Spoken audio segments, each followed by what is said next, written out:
बिस्मिल्लाहिर्रहमानिर्रहीम। अस्सलाम वालेकुम। दोस्तों, जंग के सायरन बज उठे हैं। चीन और भारत के दरमियान बड़ा मार्का स्टार्ट हो गया और भारतीय तीनों अफवाज अलर्ट हो गई।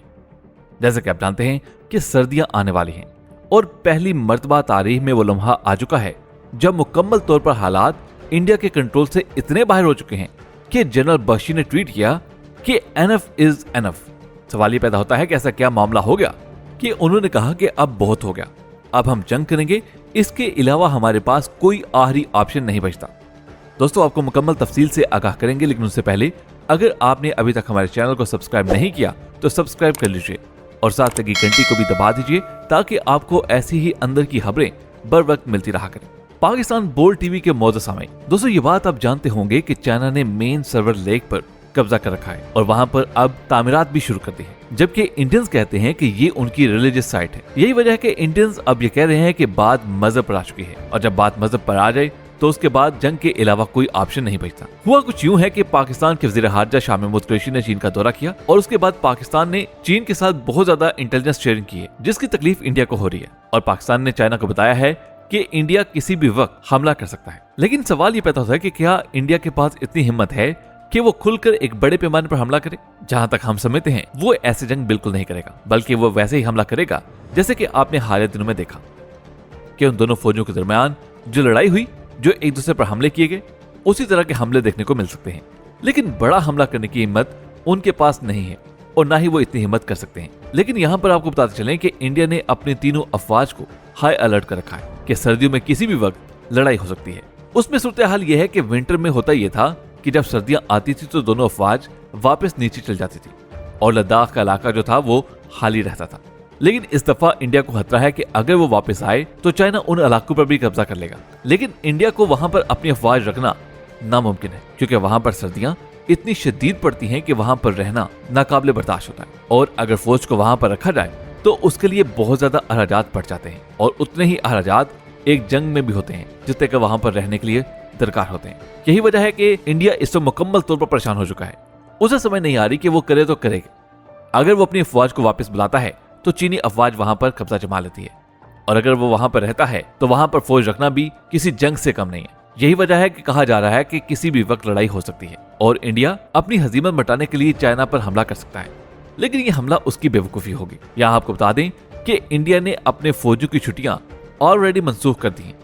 मजीद उन्हें कहा गया है कि हाई अलर्ट पर रहें क्योंकि किसी भी वक्त लड़ाई हो सकती है। Minister of defence Rajnath Singh की जो लास्ट मुलाकात हुई है उसमें बिपिन रावत भी थे और अजीत डोवाल में मौजूद थे। उसमें चाइना को पैगाम दिया गया है कि ये लास्ट स्टेप है, अगर आप यहाँ से नहीं निकलते तो हमारी तरफ से कोई भी कार्रवाई आप एक्सपेक्ट कर सकते हैं। मतलब ये कि उनको आखिरी वार्निंग दी गई है इंडिया की तरफ से।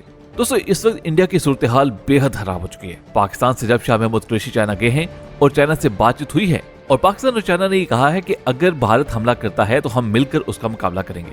यही वजह है कि चाइना पाकिस्तान को CH-4 ड्रोन्स बल्क में दे रहा है और पाकिस्तान चाइना की तमाम तैयारियां मुकम्मल हैं। अगर इंडिया कुछ भी करेगा तो ये ड्रोन्स जासूसी करेंगे।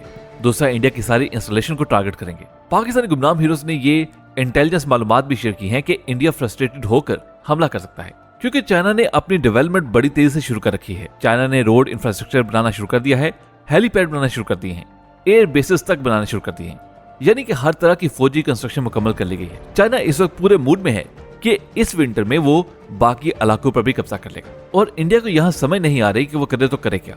ऊपर से आप देखिए कि शाह महमूद कुरैशी जब चाइना गए और उनकी मुलाकात हुई और जो ज्वाइंट स्टेटमेंट जारी की गई उसने इंडिया को इतनी तकलीफ दी है कि उन्होंने चाइना को खुला पैगाम दिया कि आप हमारे इंटरनल मैटर्स में मुदाखलत करना बंद करें वरना हम किसी सूरत बर्दाश्त नहीं करेंगे और चाइना को लिमिट में रहने का कहा गया। अब आप इन जारी करदा बयान से अंदाजा लगा लें कि भारतीय मीडिया और भारतीय हुकूमत की क्या हालत हो चुकी है और भारतीय हुकूमत इस कदर डरी हुई है कि वो अपने मीडिया के थ्रू चाइना पर प्रेशर डलवाने की कोशिश करें और खुद कुछ नहीं बोल रहे। और नरेंद्र मोदी में इतनी हिम्मत नहीं हुई कि वो नाम तक ले सके, कि वो चाइना का नाम तक ले सके। दोस्तों, चाइना और इंडिया के दरमियान मामला इतना ज्यादा तल हो चुका है कि हालिया पिछले 2-3 हफ्तों से जो पाकिस्तान और सऊदी अरब के मामला खराब हुए, जो उसके बाद अरबों और इसराइल के दरमियान जो मामला हुए हैं, उसको लेकर पाकिस्तान को धमकी दी गई हैं और इंटरनेशनल मीडिया समेत तमाम मीडिया के अटेंशन उस तरफ चली गई, जबकि ये सारे मामले की नजर चाइना और इंडिया से हटाया गया है। उसके बाद कई मुलाकातें हुई और वो तमाम की तमाम मुलाकातें चाइना की धमकियों पर हुई, यानी कि चाइना ने कंप्लीटली इंडिया को डराया धमकाया।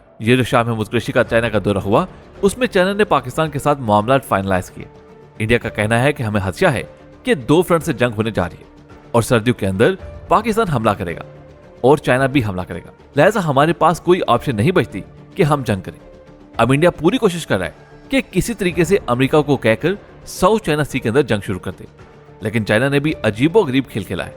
अमेरिका को साउथ चाइना सी के अंदर कुछ टाइम के लिए ठंडा करने के लिए कोशिश की है और साथ कहा है कि हमारे जो मामला हैं वो मुज़ाकरात के जरिए हल करते हैं, बैठकर बात करते हैं, और उधर से इंडिया को दबोचने की पूरी तैयारी है। और आप देखें कि जितनी भी सैटेलाइट तस्वीर सामने आ रही हैं उनसे ये वाज़ेह होता जा रहा है कि चाइना तमाम भारतीय इलाकों पर भी कब्जा कर चुका है और अब इंडियन कह रहे हैं कि चाइना ने हमारी मजहबी साइट उसके ऊपर भी कब्जा कर लिया है और वहां पर इंफ्रास्ट्रक्चर खड़ा कर दिया है। वहां पर कंस्ट्रक्शन हो रही है, हेलीपैड बनाए जा रहे हैं और एयर बेस बनाए जा रहे हैं, लिहाजा हमारे पास क्या रह जाता है।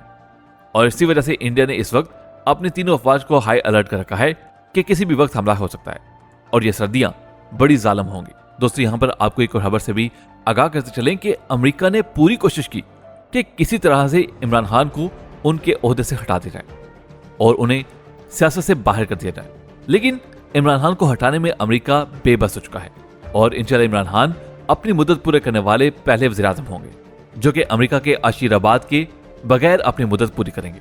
इमरान खान को हटाने के लिए पार्टी के अंदर इख्तिलाफात और इत्तेहादियों में रहनों को इस्तेमाल किया गया, लेकिन एस्टेब्लिशमेंट और इमरान खान एक पेज पर हैं। दोस्तों, पाकिस्तान में जो भी सियासी सूरत हाल होती है उसमें अमेरिका का बड़ा किरदार होता है।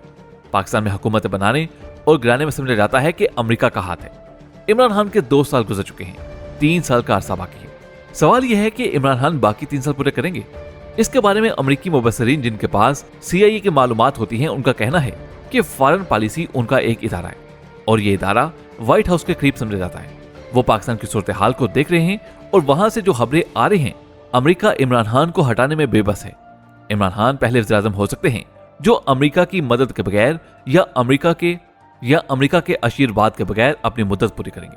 इससे पहले भी कॉफ लीग, पीपल्स पार्टी ने 5 साल पूरे किए, नून लीग ने भी 5 साल पूरे किए, लेकिन वज़ीर-ए-आज़म अपनी मुद्दत पूरी नहीं कर सके। अब यहाँ पर इमरान खान को हटाने के लिए पार्टी के अंदर अंदरूनी इख्तिलाफात को इस्तेमाल किया गया, इत्तेहादियों में रहना डालने की कोशिश भी की गई।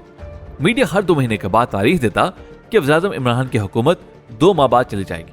माइकल मैन लिखता है कि पाकिस्तान के सियासी पंडितों के तज्जिए और जायजे गलत साबित हुए।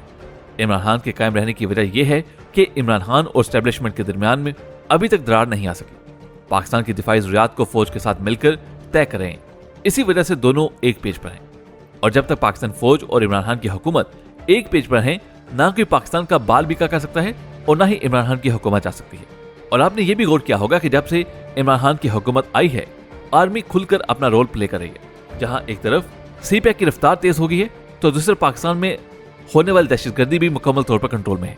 दोस्तों, आप इस बारे में क्या समझते हैं कि फौज और हुकूमत एक पेज पर हो तो पाकिस्तान बेहतर तरीके से तरक्की कर सकता है या नहीं? क्या इमरान खान और कमर बाजवा को एक साथ मिलकर पाकिस्तान की तरक्की काम करना चाहिए या नहीं? इस बारे में आप हमें जरूर बताइएगा। दोस्तों, पाकिस्तान बोल्ड टीवी को सब्सक्राइब जरूर कर लीजिएगा। आपसे मुलाकात होगी अगली वीडियो में, तब तक अपना बहुत सा ख्याल रखिएगा। अल्लाह हाफिज।